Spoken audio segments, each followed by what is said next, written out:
Olá Floripa, olá Brasil, olá mundo, eu estou Eustáquio André Patunas e este é o programa Vida Inteligente, trazendo mais uma vez nosso amigo e irmão Jorge Antônio Ouro, e hoje nós vamos falar sobre um tema por demais conhecido e hoje vamos esclarecê-lo. Vamos falar sobre a lenda, o mito do fio de Ariadne.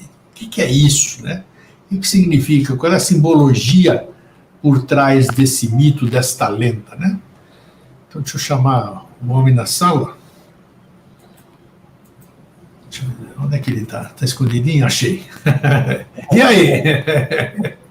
Como é que você está, Jorge? Tudo bem? Tudo ultra, tudo certo. Tudo beleza. Conta as novidades aí. Vamos lá. Tudo tranquilo, tudo certinho, um dia cada vez, vida tranquila. Pode ser de lá de baixo, pode ser dos cantões aqui de cima, pode ser qualquer coisa aí. Tá tudo em paz ou não? Tudo em paz, tudo está sempre em paz, grego. Só depende qual é que é a abrangência da minha análise, né?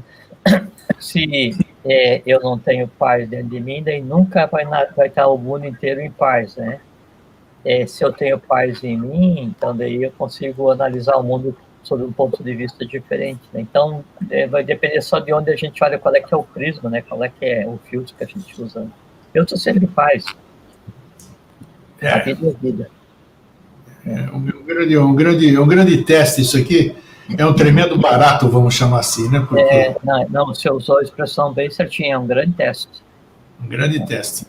Então, antes da gente começar a nossa conversa aqui, eu vou acessar aqui e vou passar para as pessoas, aquelas que receberam já sabem, aquelas que não receberam ainda vão saber o que nós vamos tratar hoje. Eu vou passar a sinopse que foi enviada, então diz o seguinte: o mito de Teseu demonstra a trajetória representada pelo pensamento labiríntico ou circular.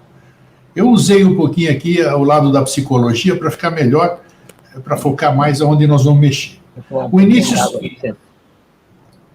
Como é que é, Jorge? Tomar água. Ah, sim. O início se torna o fim. Na psicoterapia, esta seria a experiência de dar-se conta, um insight, de que o inimigo estaria o tempo todo na própria interioridade do herói, pois este precisou da ânima para salvar-se da perdição e não o contrário. Sua alma o salvou. Ariadne, ou a ânima, é o próprio telos, que é o fim, a finalidade, da imagem mítica do herói que se vê perdido no labirinto. O mito do herói prevê que a pessoa encontre um espaço onde possa entrar em contato com sua inconsciência, de igual para igual, mediada por um fio, entre aspas, para que não sucumba aos ditames e caprichos da sua vaidade e complexo de poder.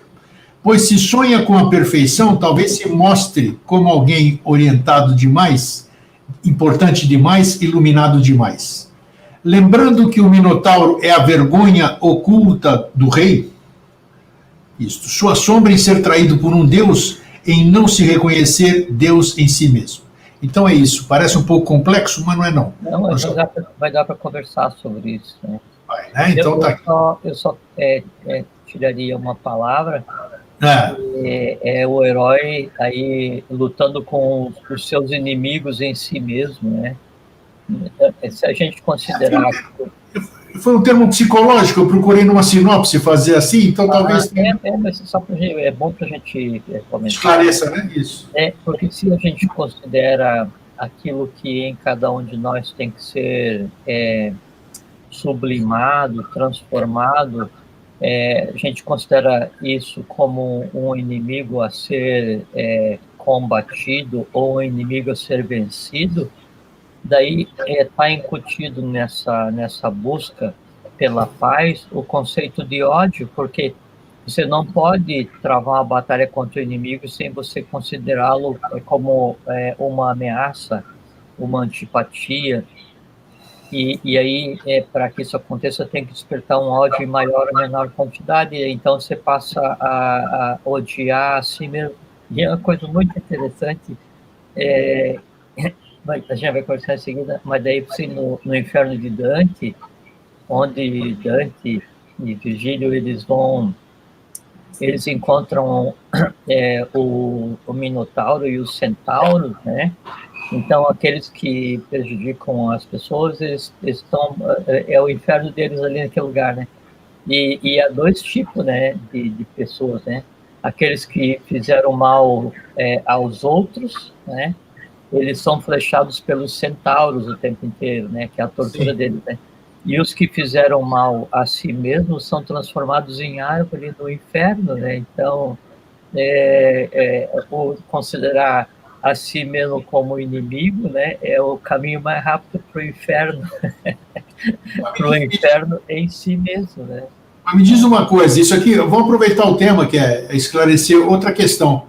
Muito se fala sobre. Nós temos inimigos internos, né? Que muito se escreve, ou filosofam, cada um cria correntes de pensamento. Nós temos inimigos internos, ou é uma força de expressão errônea, digamos assim?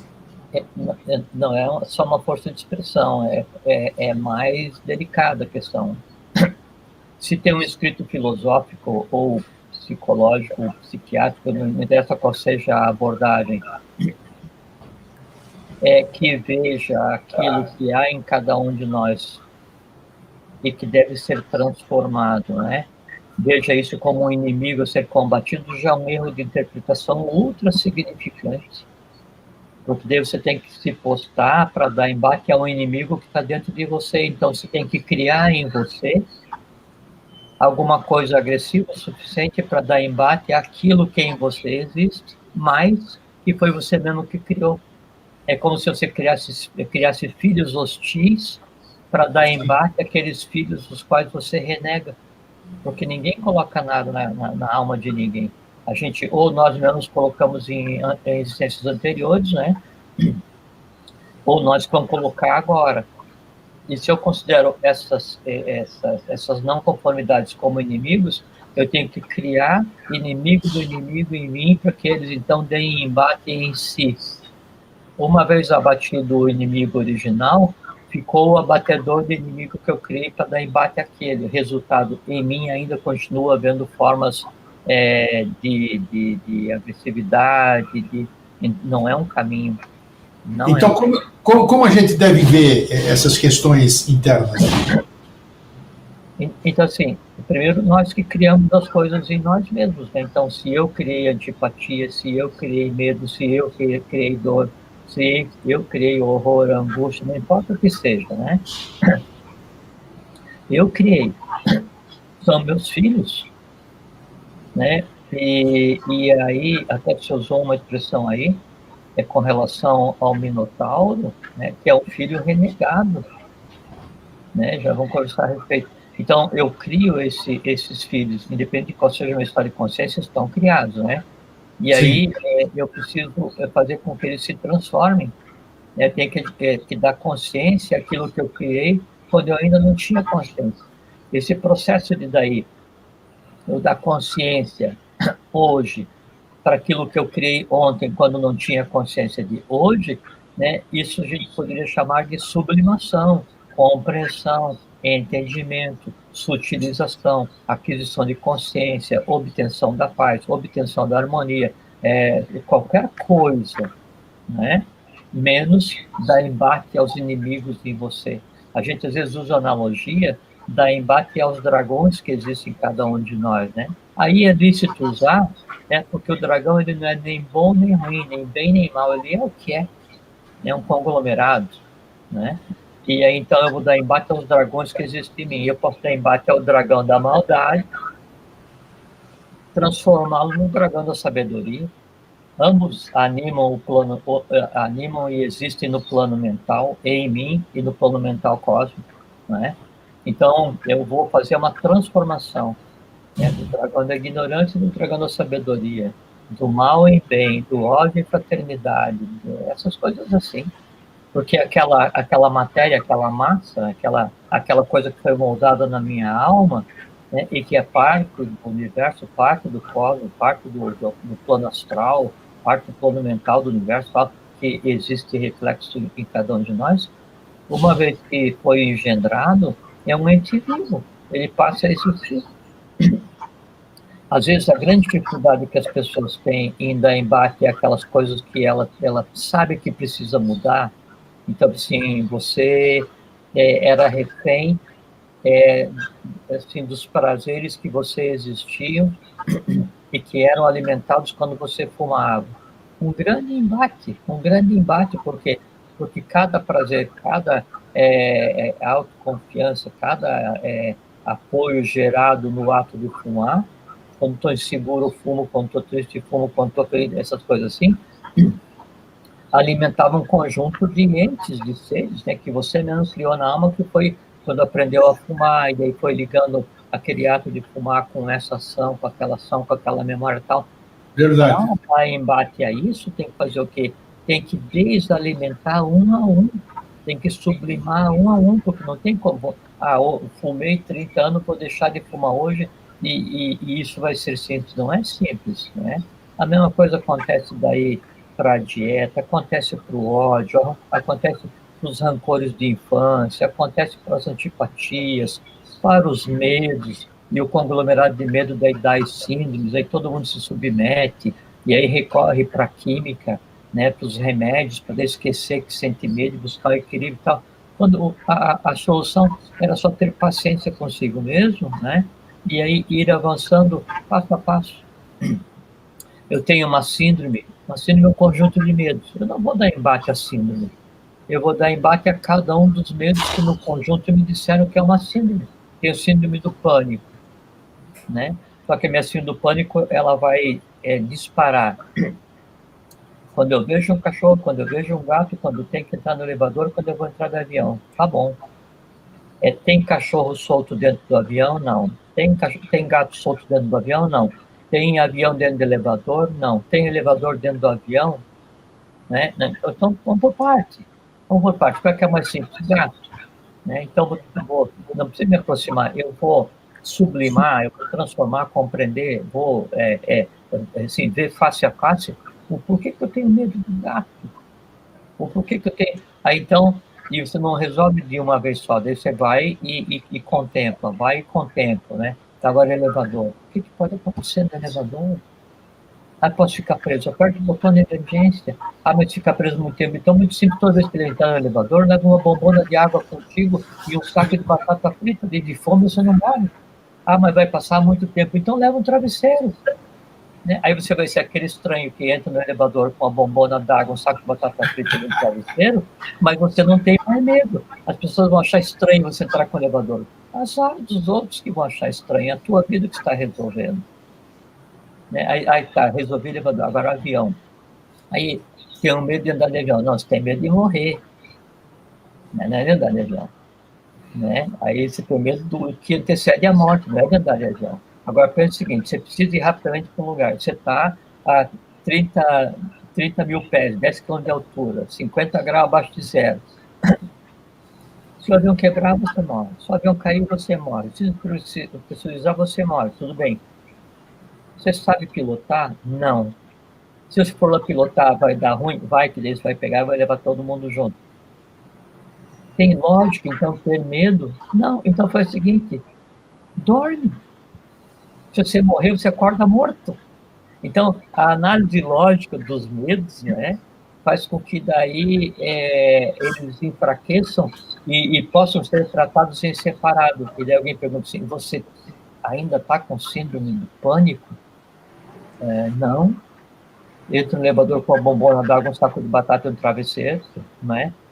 Gatinho não tem mais medo, aliás, tem um gato em casa, né? Cachorro fica na calçada do lado de lá, eu fico na calçada do lado de cá, então não tenho mais medo. Né? E o avião eu viajo quando é preciso, né? E ainda sinto um pouco de medo. Essa disrupção, né? Essa dissociação desse entrosamento entre os medos diminui a força deles em você e você diz, não, esse síndrome eu não tenho mais nada. Aí tu vamos tomar um remédio para síndrome do pânico. Não quero não. Eu vou viajar na semana, mas então me dá um remedinho para dormir no voo, para que se eu morrer eu acorde morto. Né? E ainda dorme, sonha bem, tranquilo, chega descansado, essa coisa toda. Assim funciona a vida. Né? É aquela questão do complexo, né? Plexus, né? Assim, abraçar, né? com tudo, todo, né? Então, quando você quer abraçar tudo junto, fica complexo. Quando você vai tratar as coisas por parte, você vai dar um abraço. Então, dou um abraço no medo de cachorro, dou um abraço no medo de gato, que em mim existe. O medo vai se sentir constrangido. Como é que eu estou recebendo um plexere, né, desse camarada aqui, né, se eu vivo de infernizar a vida dele? Né? Aí, o próprio medo acaba achando a si mesmo engraçado, né, e ele se transforma em afeto. Aquele ex-medo de gatinho agora faz com que você queira um gatinho. Assim funciona. Jorge, e o nosso tema, que nós estamos falando sobre ele já, que são todos fatores que ajudam. Sim, a parte da rejeição, do medo do silêncio, Claro. isso daí já tem a ver. E me diz uma coisa, qual é o que está escondido por trás? Escondido não revelado, né? No mito, né, de Ariadne, no fio de Ariadne. Ou está revelado, né? Está velado 2 vezes. Né? Exatamente. Qual é o verdadeiro sentido desse conto, dessa lenda, dessa forma de velar alguma coisa para que seja revelado para aquelas pessoas que assim consigam, né? É interessante, porque envolve uma série de coisas dentro do tema. Tem um aspecto da mitologia grega, daí tem o aspecto esotérico, tem uma opção de assuntos que dá para a gente abordar em cima desse tópico, né, que você incluiu aí.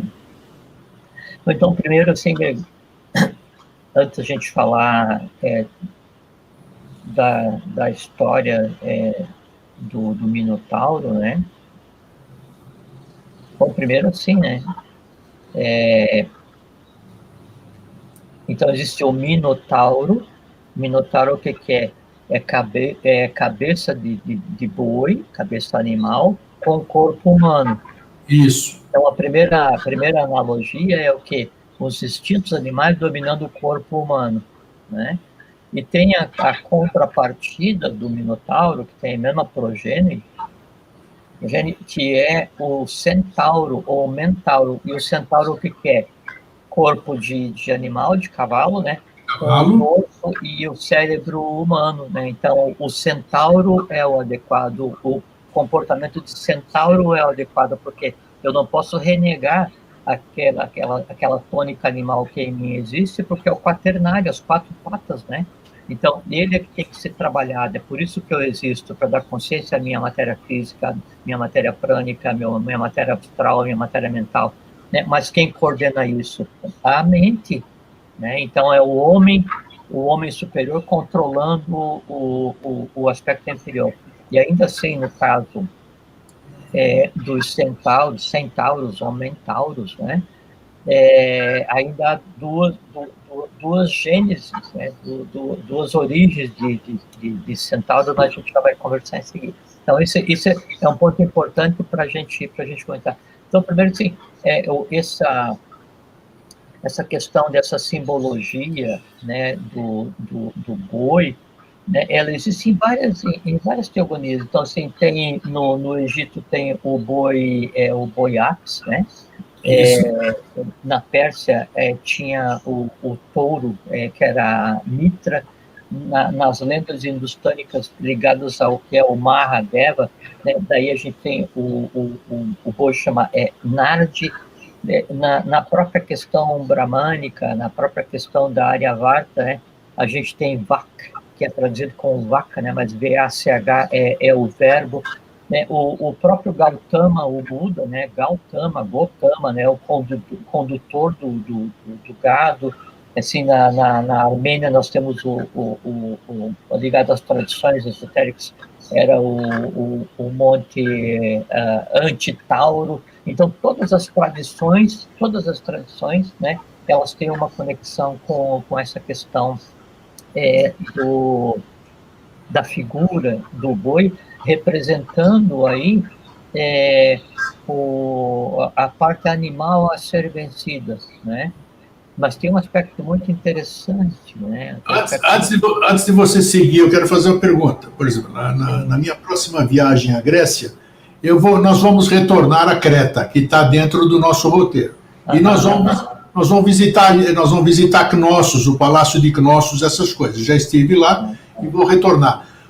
Quando as pessoas visitam esses lugares, onde aconteceram, onde tem os seus mitos, onde é de mitologia ou é de história, qualquer coisa, o que acontece nas pessoas? Ou o que está lá? Elas podem tirar alguma coisa disso? Elas podem tirar algum proveito de pisar naquele lugar, mesmo que ele seja apenas mitológico? Como é que é isso, Jorge? Eu retiraria o apenas, né? Sim. O mitológico é mitológico, né? Assim, é uma realidade esotérica, não compreendida ou oculta, né? O que acontece, assim, em um dia de frio grego, aí você está fazendo um acampamento e tem lá, fizeram um fogo lá no chão com madeira, né?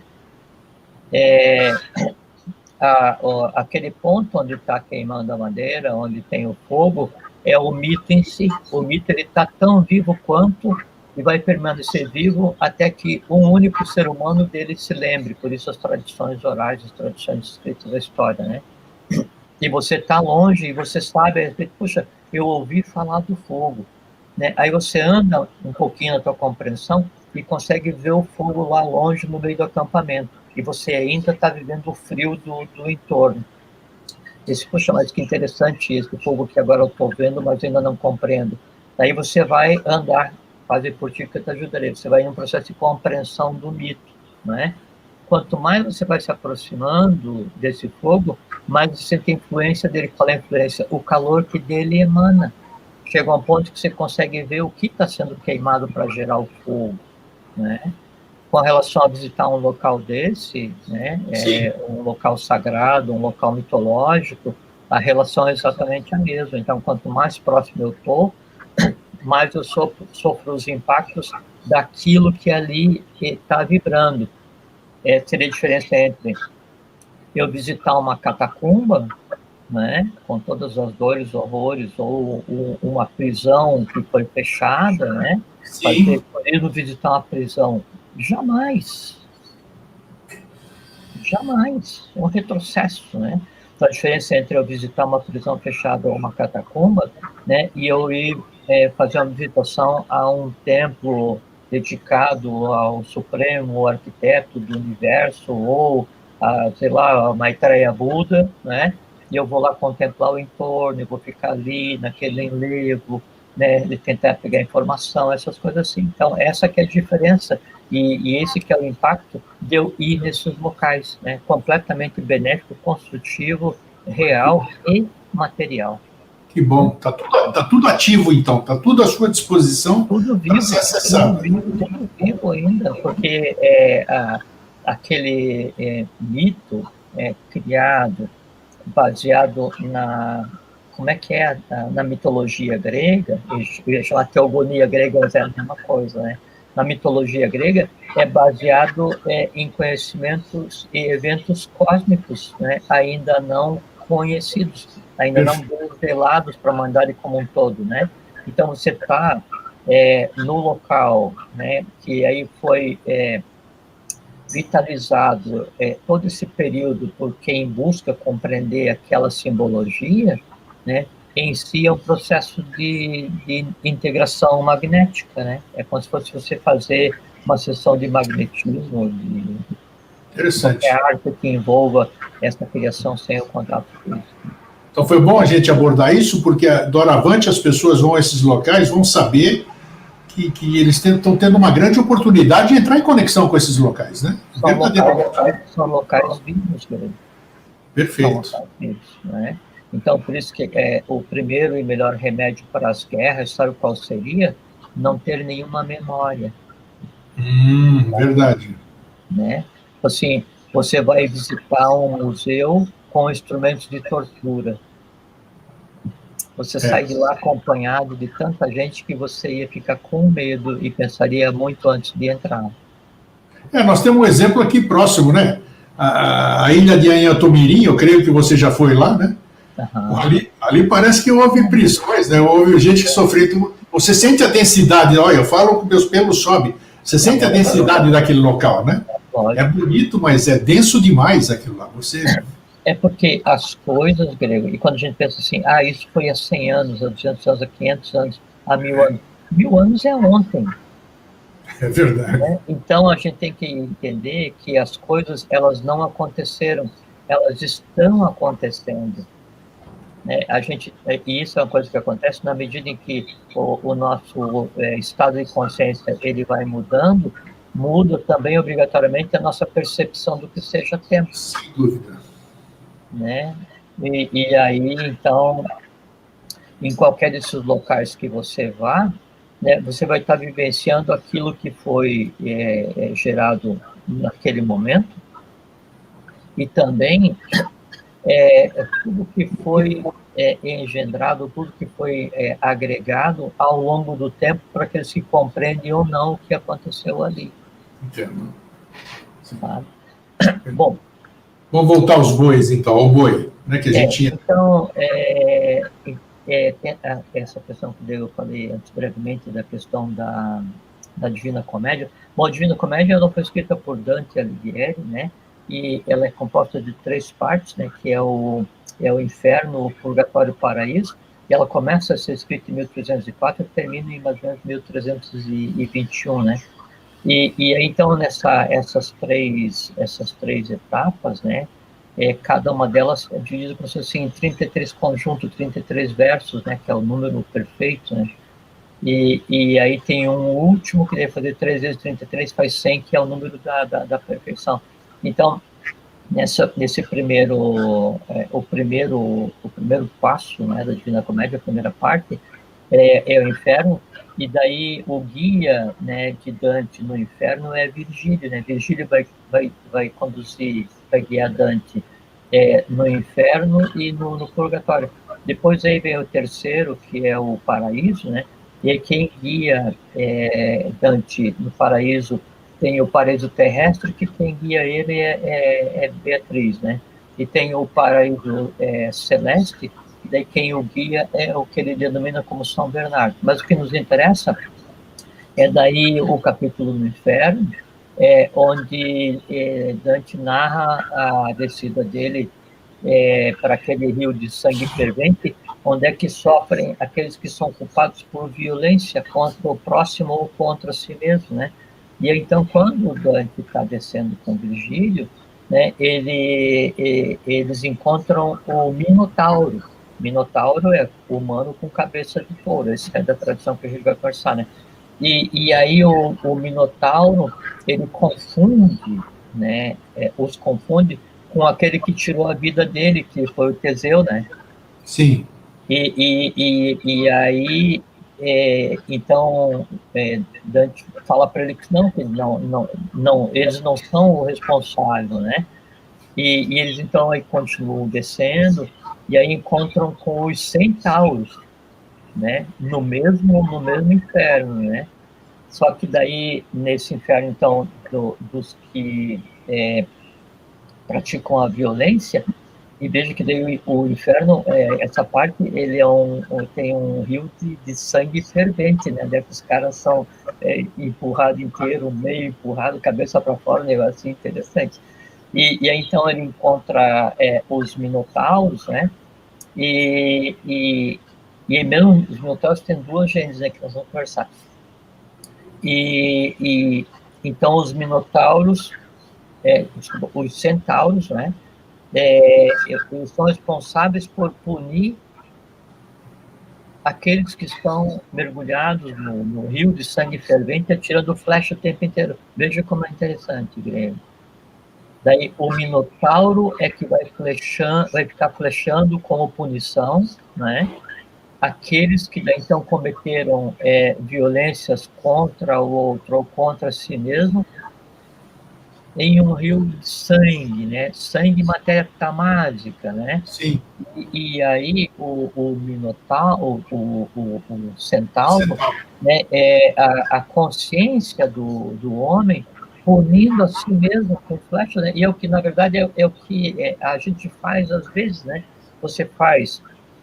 Uma pessoa faz alguma coisa e daí se arrepende, né?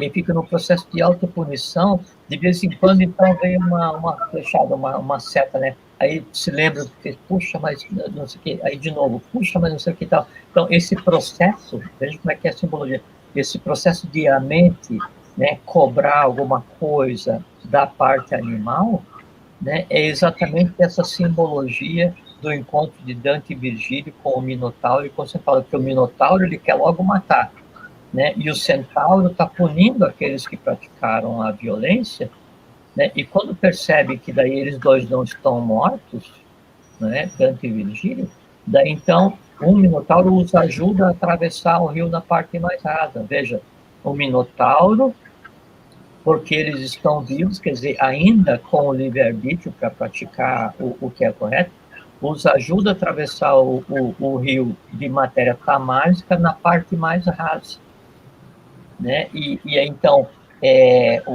os que praticaram, assim, aí como é que é quando o cara domina um país, ditadores, esses povos assim, né? Esses caras assim. Então, esses são os preferidos, né? Ali para serem torturados, né? E aquele que daí tortura a si mesmo, né? Ele daí é transformado em árvore, que é mais grave do que ser flechado pelos minotauros. Por quê? Porque na árvore, desculpa, pelo centauro, porque na árvore o centauro não atira flecha, porque a árvore é protegida pela divindade. É como tem aquela, e daí tem a ver daí com a gênese dos centauros, né? Que daí então tem dois tipos de centauro. Então teve um que daí teve uma festa produzida por Zeus, e aí o rei ele se encanta pela esposa, né, de Zeus, né, que era Hera. Daí ele vai e cria um símile da esposa em formato de nuvem, né? E aí esse rei vai ter uma gênese com essa deusa em formato de nuvem, e daí nasce os centauros, né? De maneira geral. Só que daí tem um centauro que é um centauro que seria um centauro especial, né? Mas esse centauro especial a gente comenta em seguida. Agora vamos comentar sobre a questão assim, do ponto de vista da tradição grega, né, da história mesmo, de onde que surge o Perseu, de onde que surge daí o mito do centauro. E é uma simbologia muito linda, né, porque o fio de Ariadne ele é tecido com 3 linhas, né, tá? E as 3 linhas são as 3 gunas da matéria, Sattva, Rajas e Tamas, né? Ou as 3 linhas, e o fio de Ariadne é aquilo que permite ligar o quaternário, né, que seria o Minotauro, né, com o seu próprio eu superior. Então, tem uma porção de coisa legal assim, nesse aspecto. Então,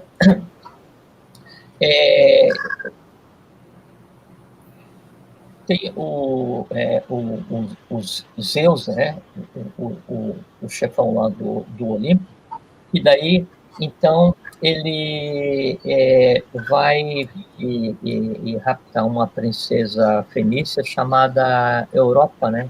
Aí tem uma coisa muito interessante, né? Com relação à princesa ser fenícia, porque já faz uma ligação do mito com a Atlântida, né? E até tem, sabe, que um dos trabalhos de Hércules, o 8º trabalho de Hércules, quando ele vai pacificar o boi lá, né? Aí tem uma relação com a 4ª raça atlântica, era dos turânios, aqueles agressivos, né? Para dar oportunidade para que a 5ª raça aparecesse, porque como todas as raças atlânticas acontecem ao mesmo tempo, então quando a raça ária estava iniciando, que era uma raça pacífica, né? Os turânios infernizavam o mundo inteiro, né? Então, o domar esse boi, né, esse touro de 4 patas, né? Daí tem a ver com Ariadne, e a coisa muito interessante assim, Ariadne. Então, Ariadne, né, é a que deu o caminho para a pacificação do 4º princípio, da 4ª raça atlântica, quando está começando a 5ª, E Adi é primeiro, então Adi é a primeira divindade da raça ária. Olha. Então, Zeus sequestra a Europa, né? E aí ele faz isso em formato, ele toma formato de um boi, né? Para daí de um touro, né? Para fazer sequestro e carrega a Europa, né? Então tem aquela figura mais tradicional, né? Do touro sequestrando a Europa, né? Dessa relação daí de Europa com Zeus é que nasce o primeiro Minos, né? O primeiro rei Minos, né? E aí tem uma coisa muito interessante, né? Que daí vem a civilização minoica, né? Isso. Mas Minos, veja bem, é o mesmo que Manu, Olha. é o início da raça ária, é o mesmo que Menes, que é o primeiro rei sagrado do Egito. Então, na verdade, Minos é o Manu engendrador da raça minoica, né? E ele é filho dos fenícios, dos atlantes, com a própria divindade que seria Zeus, e que procede, né? Que procede. E aí, então, esse primeiro filho, o Minos, ele assim, o boi que daí Zeus toma forma, né? Depois que daí então é concebido o primeiro Minos, ele volta para a constelação de Taurus, né? Veja que interessante. E aí Taurus está ligado à própria manifestação da divindade. Então a divindade se antropomorfiza, né? E aí ela toma um formato de mentauro, né? De onde derivam os centauros, né? Aí, então, esse que daí engendrou a civilização minoica volta para a constelação de Taurus. Daí, esse primeiro Minos, ele é criado pelo rei Astério, né? E ele herda, né, o trono, né, da civilização minoica. E esse primeiro Minos, quando ele morre, né, ele era tão bom, tão puro, né, que, segundo a tradição grega, ele passa a ser um dos juízes do Hades, dos mundos interiores. Sim. Não é? E que é o mesmo da tradição egípcia, né? O que vai ajudar a... Deixa eu tomar um pouquinho de água. O que vai ajudar a pesar o coração das almas, aquela coisa toda, para mostrar a pureza que era esse aí. Daí, então, esse primeiro rei Minos, ele se casa com uma princesa chamada Ítone, né? E eles têm um filho chamado Licasto, né? Esse Licasto, ele se casa com uma princesa chamada Ideia, né? E aí eles geram o segundo Minos. Espero que eu tirar o som um pouquinho, para daí tomar um pouquinho de água, que eu estou um pouquinho resfriado, atrapalha para falar, tá?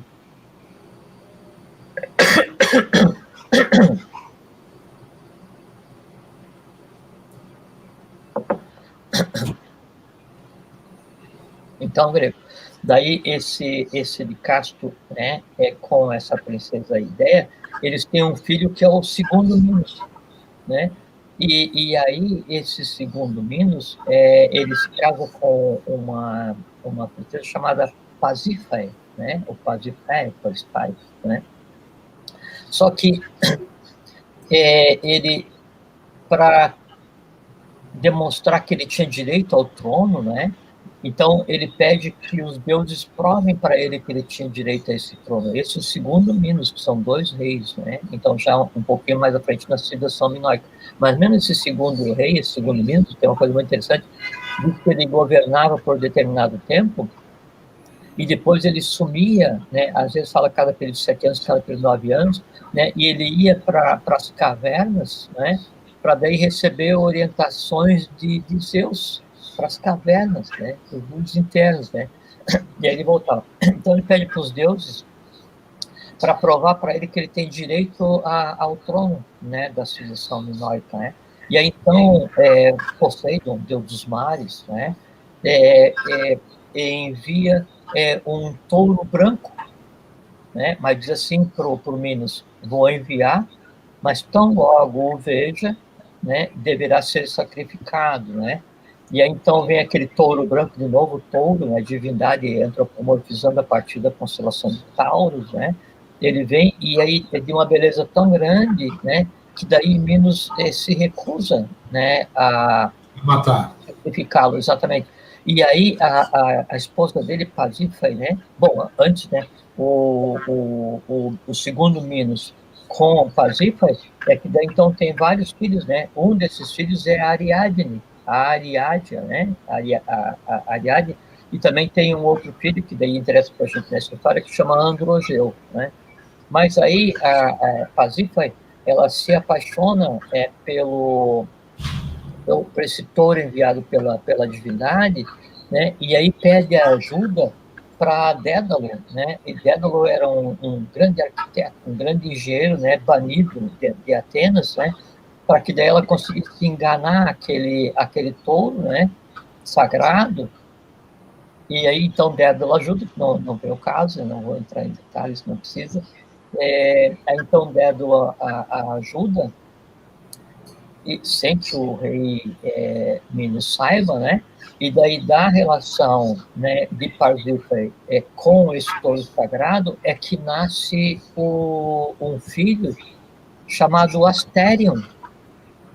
O nome do Minotauro é Asterion, né? E como é que é esse filho, né?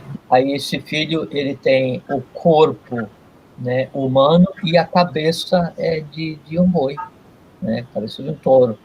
Né? E aí, então, é pedido pro Dédalo construir o labirinto para aprisionar o Asterion, para aprisionar o Minotauro, né?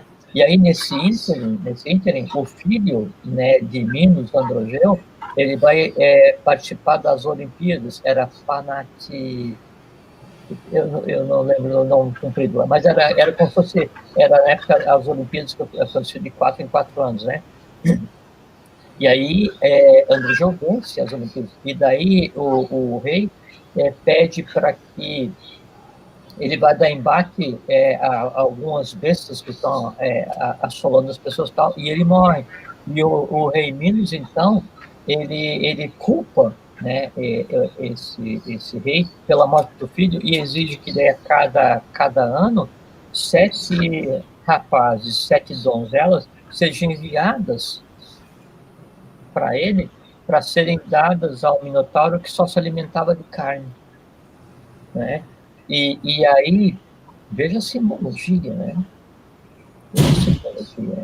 É que daí o Minotauro, né, ele só se alimenta de carne porque é o ciclo contínuo, né? É um ciclo vicioso, onde então ele, o humano, controlado pelos instintos animais, se alimenta de instintos animais para ficar em um ciclo vicioso.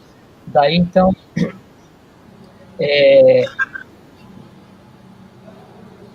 quando é enviado um grupo, né, de seres para serem sacrificados ao Minotauro, né, por Atenas, né, então, junto vai o Teseu, né, e aí quando o Teseu chega, né, em Creta, daí a Ariadne se apaixona profundamente por Teseu, né, e aí há variantes, né, na tradição, né, sobre como que o Teseu mata o Minotauro. Alguns dizem que matou numa luta, outros que daí ele matou com uma espada de ouro.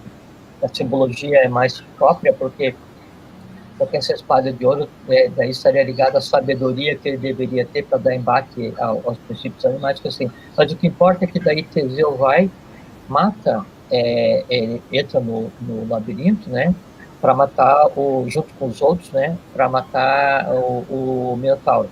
Só que daí, para saber como voltar, então a Ariadne entrega a ele um fio, né, e esse fio ele era tecido de 3 outros fios, como se fosse uma trancinha, para ele ir estendendo. Então, na medida em que ele fosse se aprofundando no labirinto até encontrar o Minotauro, né, ele pudesse voltar, pudesse sair, e aí a simbologia. O fio de Ariadne, né, é o que nos liga com nossos princípios superiores.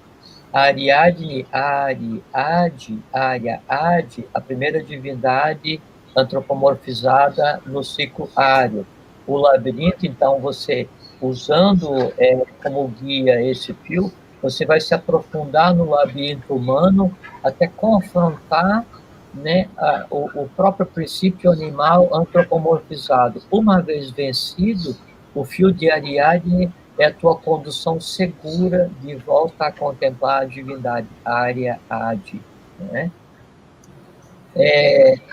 Depois disso, então, daí, Teseu foge com Ariadne, mas daí, no caminho de volta para Atenas, ele já abandona numa ilha e tal, mas daí não é o objeto da nossa conversa. Então, a gente vê a simbologia, né, o quanto tem velado, o quanto tem oculto nisso, né, e na verdade é quase o nosso dia a dia, né, onde a gente depende de de encontrar a questão que pega para cada um de nós seres humanos, Greg, assim, quando que a gente consegue encontrar o nosso fio de Ariadne, né? Porque daí, nós estamos indo derrotar quem? Qual é o sentido da coisa? Nós estamos indo derrotar alguém e nós precisamos ter o fio... embate a alguém, esse embate que os princípios animais em cada um de nós, os instintos. Perfeito, tá. Né? Que o Minotauro representa isso, né? Os princípios animais, é como se o ser humano fosse guiado pelos instintos ou guiado pelas emoções mais densas, né? E isso submete o ser humano como todo, quer dizer, submete a própria razão, porque o Minotauro, né? Ele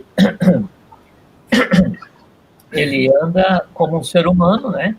Mas com cabeça de animal. Então, quem dirige o ser humano são os princípios animais, as emoções. Então, hoje o mundo está cheio de Minotauro, né? Não querendo entrar no mérito, não querendo julgar, né? Mas, na maioria das vezes, as pessoas agem baseadas nos instintos, nas emoções mais densas, sem usar a razão, sem usar a intuição, né? A razão, a intuição, o amor universal, esses são o fio de Ariadne.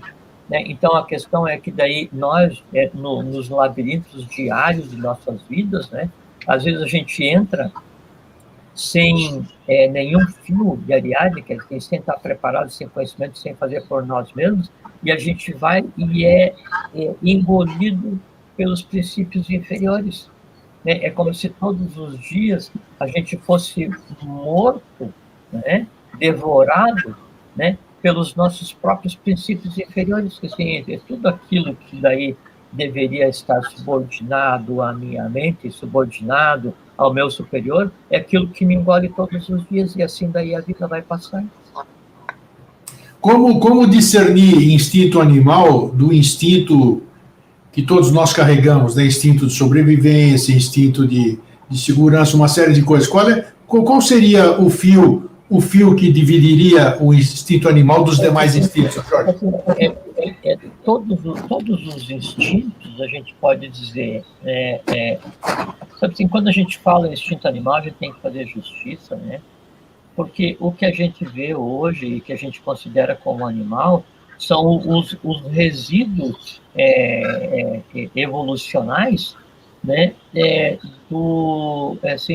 de uma hierarquia complexíssima, inteligentíssima, né? E esses resíduos estão evoluindo agora. Então, o que a gente tem que dar conta é aquelas inteligências ainda não totalmente concluídas que em nós existem. Assim, eu não posso dar embate no sentido de sublimar, né, a todo o instinto em mim, a toda inteligência instintiva em mim, porque se eu der embate a toda inteligência instintiva, meu coração não funciona, meu fígado não funciona, o baço não funciona, o mental não funciona, meu neurovegetativo não funciona, o sistema simpático, parasimpático não funciona, nada funciona. Pá, morreu.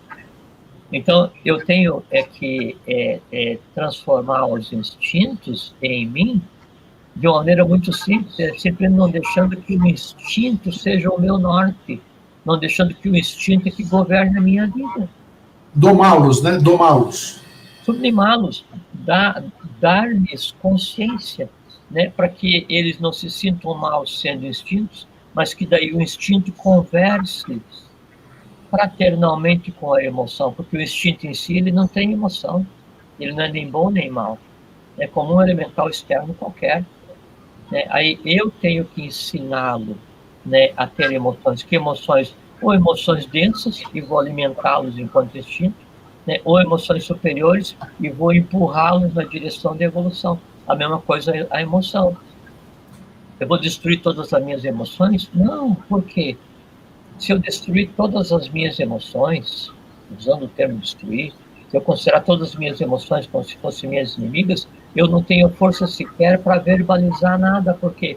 Porque a palavra, ela só adquire corpo para ser verbalizado após ter passado pela autoridade do coração. Né? É como se o homem só falar, o princípio masculino só gerasse fisicamente, né, e verbalmente, mentalmente, depois encapsulada pelo princípio feminino. A geração física é assim. O princípio masculino só consegue contribuir, né, para engendrar um novo ser humano quando aquele princípio ele é encapsulado pelo princípio feminino. Então, quando a mãe gera o filho nasce. O princípio masculino sozinho, não. Então, o embate, a contemplação, a ação, o dia a dia, é para dar consciência a esses instintos, né? Para que daí o instinto ele consiga compreender e experienciar a emoção. Que emoção? Emoção superior. Na tradição hindu, esse embate, esse trabalho, esse contato com os centauros, mentauros, assim, cada um de nós, é a mesma potência, só que daí lá, em vez de chamar centauro, né, chama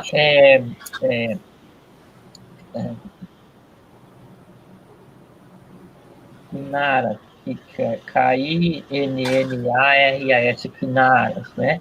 Mas é a exemplificação desse processo de contato com essa luta diária, que é o conseguir fazer aquelas inteligências em mim evoluir.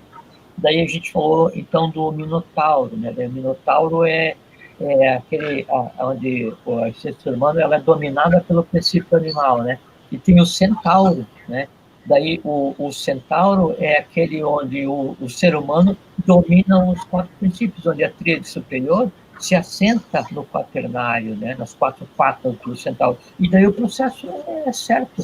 Então, porque e sabe que daí o centauro, ou centauros, né? Centauri no plural, Centauri no plural, onde Alpha Centauri, né, que é o lugar dos centauros, quer dizer, o lugar de onde emana, né, os mentauros, a mente que vai tomar forma, Alpha Centauri, né, e sabe que todo o nosso sistema cósmico ele se dirige para Alpha Centauri, né? Centauri é plural de centauro, né? E existe a Centaurides, né, que é o feminino de centauro. Esse conceito dos centauros, né, dessa relação cósmica e tal, na própria tradição acadiana, né, então chama assim, Abaciranu, né, então assim, é o mesmo processo, aquela projeção daquela mente cósmica e tal. Então, quando acontece uma festa lá no Olimpo, daí Ixion, que era filho de Ares, né, ele vai e aí se leva pela esposa, né, pela esposa de Zeus, né, e aí, então é criado um símile, né, chamado Deus das Nuvens, que é a Néfile, né, daí então da relação de Ixion com Néfile, então surgem os centauros, né? Só que os centauros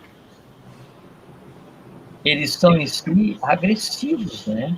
Essa casta de centauros, centauro, né? Não o minotauro, centauro, né? por conta deles terem nascido de um engano, né? Então, o deus do Olimpo principal cria uma símile de nuvens. E veja que interessante, né? É que então é como se os centauros fossem filhos do Sol e da Lua, né? E eles trazem em si a revolta da Lua, né? E é muito interessante porque, então, o termo flogístico, né? Ele é como se fosse assim, Atman entrelaçado com o fogo cósmico, né? Que é Tamas, né? Que é a matéria tamática que ele chama de vermelho, né? Quando, então, essa coisa logística ela se projeta do cosmos, do universo, aí toma corpo nas constelações e tal, como Taurus, que desce Taurus, como Alfa Centauri e tal, e ele vem e se projeta na realidade da evolução atual e cai na esfera planar, a esfera aquosa, daí ele se petrifica. Então, Atman, né, que é o princípio divino, é como se Deus, em formato de fogo cósmico, né, ele se jogando na matéria, ele se petrifica. E qual é a forma que ele toma se petrificando? Centauro, Mentauro e etc. Né? E daí, então, um aspecto disso é contado nessa mitologia grega, onde, então, Ixion, que representaria o Sol, né, e com Néferi, que representaria as nuvens, se unem e dão origem aos centauros revoltados, né? E tem uma exceção a isso, que daí tem um centauro que chama Quiron, né? Então, o Quiron, ele é um centauro diferente, e ele é considerado daí o chefe dos centauros, porque ele era filho do próprio Saturno, né? Com filha, né? E aí esse centauro, ele tinha o que de melhor. Só que daí, filha, essa deusa, e que daí também foi enganada por Saturno, que toma a forma de um touro, né? Daí, quando ela vê que o filho dela nasceu com formato animal, né, ela o renega, né? E aí, então, Quiron, ele passa a vida inteira como um renegado, né? Sofrendo as dores, e para compensar o fato de ele sofrer as dores por ter sido renegado pela mãe e pai divinos, né? Aí, então, ele vai praticar a medicina para curar as dores dos outros quando ele não pode curar a própria dor. Veja que simbologia. Né? E aí, então, o Quiron, ele é instrutor do próprio Esculápio, que é o deus da medicina. Então, o Quiron se transforma no instrutor dos heróis, instrutor dos semideuses. Né? E daí diz que a mãe de Quiron, né, ela fica tão entristecida por ter dado vida a um ser daquela forma, que ela pede, então, para Saturno lhe tirar a vida, né? E daí, para tirar, para não tirar a vida dela totalmente, né, ela pede, então, para ser transformada em uma árvore. E aí, filha, né, ela se transforma em uma árvore e que é considerada como uma árvore sagrada pela maior parte dos povos antigos por conta dos poderes curativos que ela tem. E para evitar que ela fosse cortada, né, então daí Saturno a protege, tornando-a sagrada, quer dizer, ela cura os que dela se aproximam e faz com que ela exale um perfume tão magnífico que os lenhadores se apiedam e não a matam, né? E daí, então, Quiron passa a vida inteira sofrendo e curando os outros daquilo que ele não pode curar a si mesmo. Um aspecto. E outro aspecto é que daí Quiron é imortal, né? E quando Heracles, né, vai dar embate à Hidra, né? Aí, depois de matar a Hidra, aí tem algumas vertentes, mas esse não dá para explicar. Daí, então, ele, sem querer, fere Quiron com uma das setas que ele usou para matar, uma das armas que ele usou para matar a Hidra, né?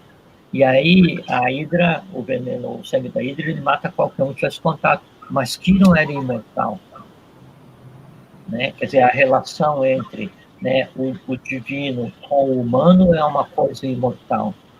Né? E aí isso provoca dores eternas em Kiron, reforçando a necessidade dele, então, ir e trabalhar para curar os seres humanos.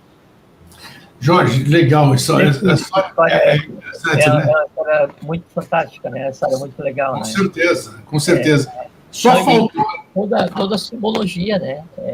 Nessa questão. Porque se você pega, assim, daí você pega Hércules, né? Daí um dos trabalhos do Hércules foi pacificar o touro de Poseidon, aquele que ele enviou lá e tal, deu aquela confusão, gerou a situação minaica e tal, da ilha de Creta. Aquilo foi daí que a pacificação e esse trabalho de Hércules tem a ver com pacificar os turânios, dar embate aos turânios, para que a raça ária conseguisse avançar. Né? Jorge. Sim, pessoal. Não, só queria, só para você não esquecer, que desse conto, dessa história, desse mito do Ariadne, só não ficou muito claro ainda qual seria o papel de Ariadne, você já falou, o fio de Ariadne, você já falou, o Minotauro, você já falou, só não ficou clara a participação, quem seria, ou o que significa Teseu nessa história. Teseu é o humano que está de mãos dadas com a divindade por ter encontrado o seu fio de Ariadne. Teseu é o homem consciente, é o herói. E daí no ser humano, então eu vou descer daí no meu próprio labirinto, né? Quem em mim consegue descer no meu próprio labirinto para dar embate transformador aos princípios dos animais, né? Em mim. A vontade, amor, sabedoria e atividade. Perfeito. Vontade com amor, sabedoria, Atman com Lud, entra no labirinto, né, dos instintos, das emoções densas, para daí imprimir a eles, né, a supremacia da vontade, transformando aquele evento, transformando aquele local, transformando aquele ser e voltando vitorioso para encontrar a divindade atrás do fio de Ariadne. Foi bom. E lembra-se, então, daí, o fio de Ariadne, ao qual Teseu está ligado, né?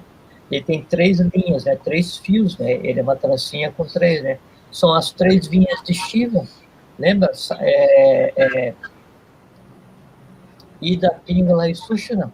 Isso é o fio de Ariadne, que é o que liga o ser humano, né? Outro aspecto para o fio de Ariadne ao qual Teseu está relacionado, né?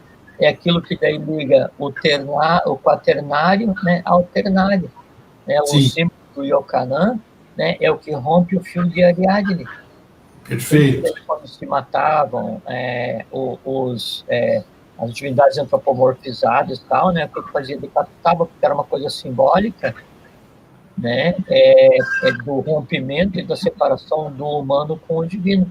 E daí é como se daí o fio de Ariadne, né, ele fosse um colar onde o ser humano ele tem que ir ao longo das vidas, né, usando esse fio para ir nos seus próprios labirintos, dar embate a essa determinância da questão instintiva, e a cada vida ele vai colocando uma conta, né, no colar. Então, quando o colar feito pelo fio de Ariadne tiver 777 contas, né, aí o herói se transforma em Deus. Foi muito oportuno. Faltava exatamente essa explicação sobre Teseu, né? Que aí agora já fechou bem a questão, né? Faltava qual seria esse significado.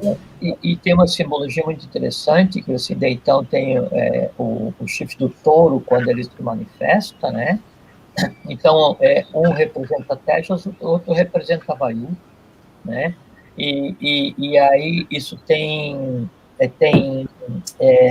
impacto e se reflete nas tauroides. Tiroides. Olha, as glândulas, né? Né? E o que tem aqui na tiroide? Tem o Vishuddha laríngeo, que é o que liga o humano com o divino. Perfeito. Olha como as coisas fecham, né? Tireoide, tauroide. Fecha tudo, né? Incrível, muito bom. Parabéns, seu Jorge Antônio Ouro. Muito bom, mais uma brilhante a simbologia do candelabro com 3 velas, ou do chifre. Exatamente. Representa Netuno. Por isso que é bom ir desvendando essas coisas aos poucos. Então, o objetivo, né? O objetivo de a gente passar por esse processo, né? É atingir um estado átmico, né? O Teseu, o vitorioso, o Duija, o adepto, né? O iniciado, é aquele que daí então tem em si, né, o fio de Ariadne, e pacientemente ele vai colocando as contas. Ele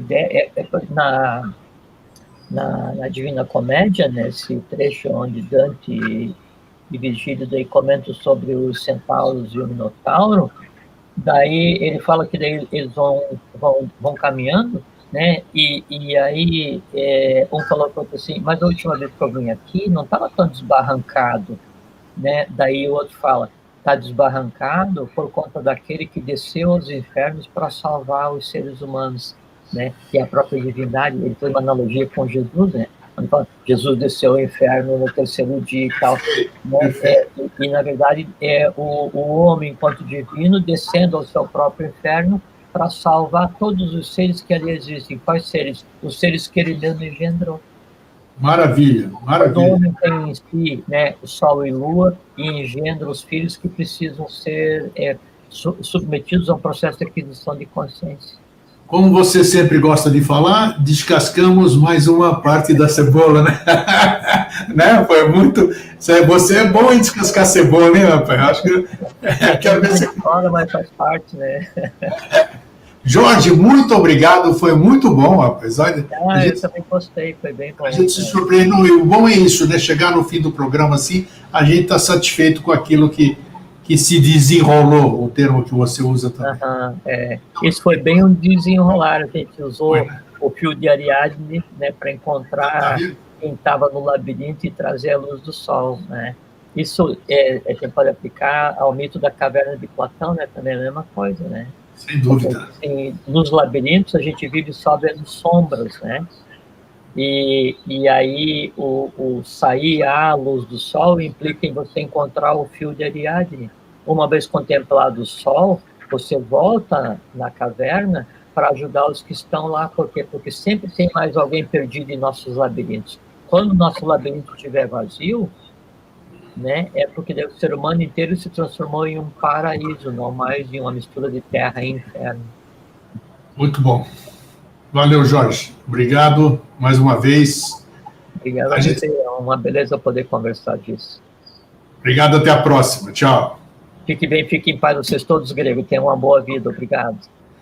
Gente, maravilha, né? Mais uma vez aqui. É sempre bom receber o brother Jorge Antônio Ouro, né? E agora vamos todos nós aqui desenrolar o nosso fio e ir atrás, pegar toda essa simbologia que agora a gente entende o que significa e ir atrás resolver nossas questões, né? Resolver nossas questões para ajudar os outros depois a resolverem suas questões também, né? Todo mundo está ligado, somos um. Atmi Atmi Atati, o uno no todo e o todo no um. Gente, um fraterno abraço e um feliz sempre.